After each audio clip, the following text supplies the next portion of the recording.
In this video, we will discuss the homework for Monday. So if you look inside the day 40 trapezoidal.py file, you'll notice that I want you to watch the videos and complete the multiple choice questions from the Simpson's 1/3 rule on the website. Now let's talk about the normal probability distribution problem I've given you.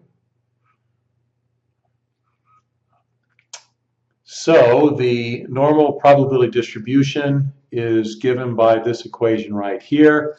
It may look fairly cryptic, but F is the probability distribution, X is the random variable, sigma is the standard deviation, and mu is the mean. Again, it's given by this nasty thing right here. Right. Let's go and look at the Wikipedia website. So again, this is the discussion of the normal distribution. It may be a good thing to go ahead and read this first piece right here. Here's the equation which I've given you in the Python file. So right here is the graph of 4 different normal distributions. The first one in blue has a mean of 0. Over here it says mu equals 0 and a variance of 0.2. Remember that the standard deviation is the square root of the variance. So you need to take the square root of 0.2 to get the standard deviation for this particular distribution. Red has the same mean but has a bigger standard deviation or variance in this case. Notice that it is spread out further. And the third one has even a bigger variance of 5, and it is spread out even further. And then the green one is a distribution which has a mean of -2, which is over here, and a variance of 0.5. Okay. So again, this gives you a graphical representation of what these distributions look like. And for many of you, you've been exposed to this in Stat 213.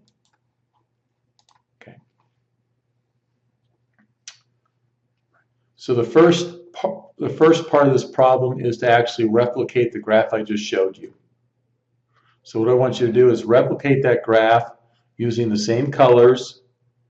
For the X label, you can use X, and for the Y label, you can use f of X if you like. You'll notice in that plot that there is a mu, the Greek letter mu. You can get that in Python or Matplotlib by using tech characters. So this is the tech character for mu. This is the tech character for sigma squared. Tech is just a way to format a document using a special character set. Okay. So again, part A is to go ahead and kind of replicate the plot that I just showed you on the Wikipedia website.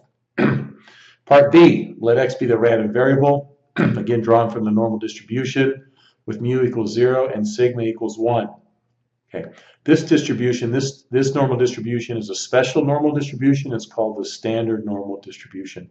And if you remember from Stat 213, you can create all other normal distributions from the standard normal distribution.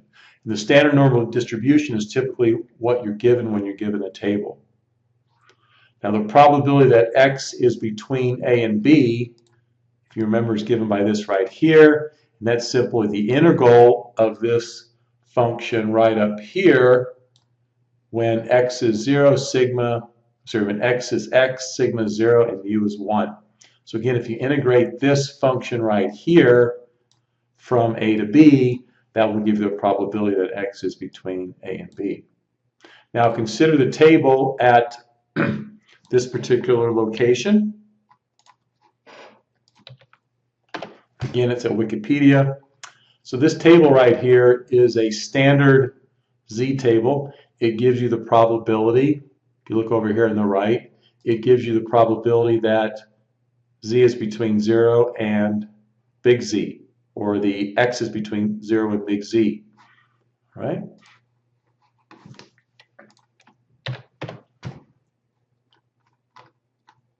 Okay. So what I'm wanting you to do is verify the entry that is right. Make a check on this.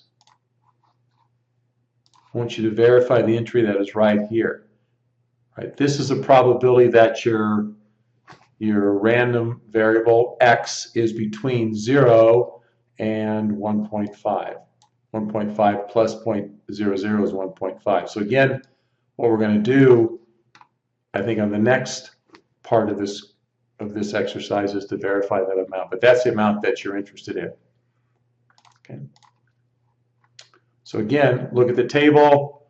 What does the table give for this? What does the table tell us the probability that the random variable is between 0 and 1.5? I just showed you. So again, you're going to put that in right there. Now, using the composite trapezoidal rule from SciPy called TrapZ, verify this result. What is n so that your absolute difference between the table value and your calculated value is less than 1 e to the minus 5? And what you can show is that when n is 55, so it's 55 points and 54 intervals, then the approximation is this, which is very close to what's in the table. And the difference between the approximation and what's in the table, the absolute difference of what's in difference between the approximation and what's in the table is given by this, which is less than 1 e to the minus 5. So again, you want to show that. Okay, and what you're going to have to do there is you're going to have to write while loop or a for loop and calculate the trapezoidal value using TrapZ until the difference is less than 1 e to the minus 5. Okay. Part D. So determine the probability that x is between 0 and 1.5. So the approximation error is less than 1 e to the minus 10. So now we're talking about approximation error. So again, you have to write a loop that goes through and calculates the cumulative trapezoidal values for different values of n until the approximation error or the relative approximation error is less than 1 e to the minus 10. And when I did it, it took 902 points. Hopefully yours will agree with that. Notice that I'm having you plot out or print out some information each time the number of points changes by a factor of 2. And the way to determine if that's happened is using this particular function here, is power of 2. So again, if you enter a value of x into this function, it will return true if it's a power of 2, and will return false if it's not a power of 2. So what you want to do is you want to iterate, right? You want to create a loop that will increment the number of points by 1 each time you go through the loop, and then every time that this condition is true, you want to go ahead and print this value out, and then also determine when this value, or when the approximation error is less than 1 e to the minus 10.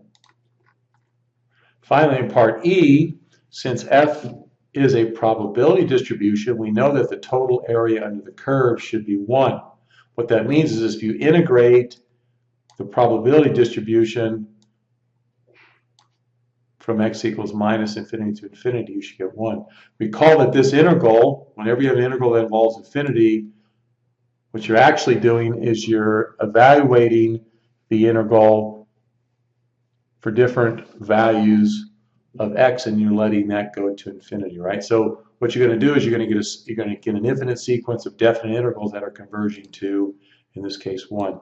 And this is the results. Notice that when you get out to about an interval which is plus or minus 8 standard deviations from the mean, right, the area underneath the curve between those two values is very, very close to 1, and eventually it's essentially equal to 1.